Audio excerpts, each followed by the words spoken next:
Welcome to this Sonic Moves Creator tutorial video in which I will show you how to make sound interactive using body tracking. So I am again in Sonic Moves Creator and I will open again the first tutorial. As you remember, last time we added a video to this project and we have this one sound here, and now I want to make the sound interactive. So I click on the sound, and as we know, on the left we can see all the parameters of the sound, and there's actually only one parameter for this sound for an audio file that I can make interactive, which is the volume. Clicking or tapping this Add Interaction button, and then this interface shows up. So on the left we have this figure, and these dots all represent the tracking points in the body tracking. Down here we have a point for rotation. I can also use rotation as an input for the tracking. And let's say I want to attach the right arm to the volume of the sound. So I click, and now I can see the different input parameters that I can use. So I could use the velocity, either overall or horizontal or vertical. I could use the height. I could use an interaction zone, which I explain in a future video.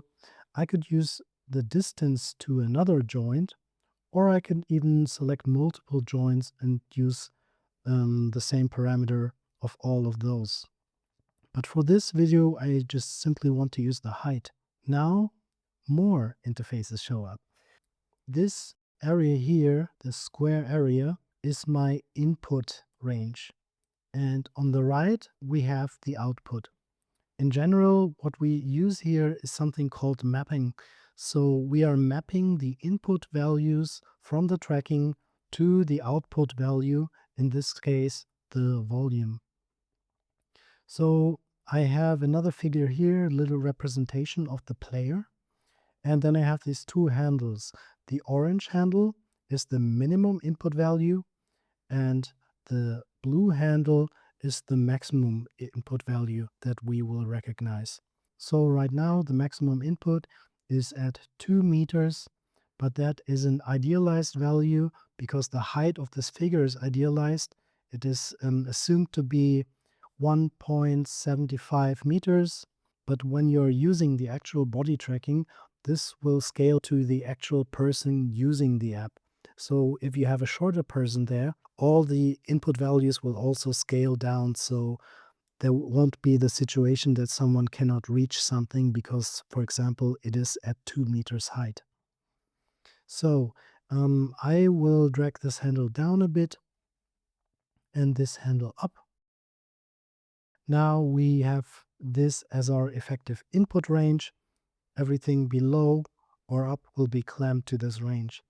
And then on the right, I have my output range.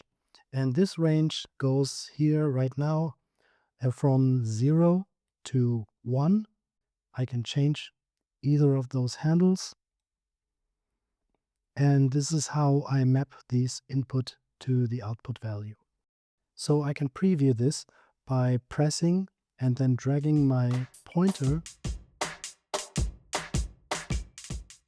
This will give you an idea how this will behave.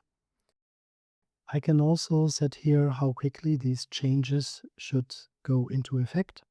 I will leave it like this. I will just click apply, and that's all I had to do. And then when I tap the play button, you will hear how the changes will appear once the person in the video raises their hand.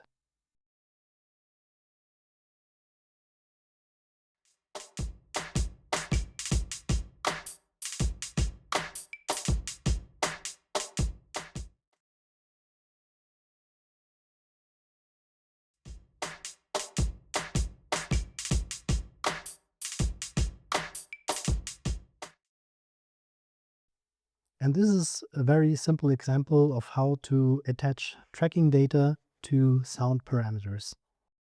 That's it for this tutorial. Thank you for watching. Until the next video.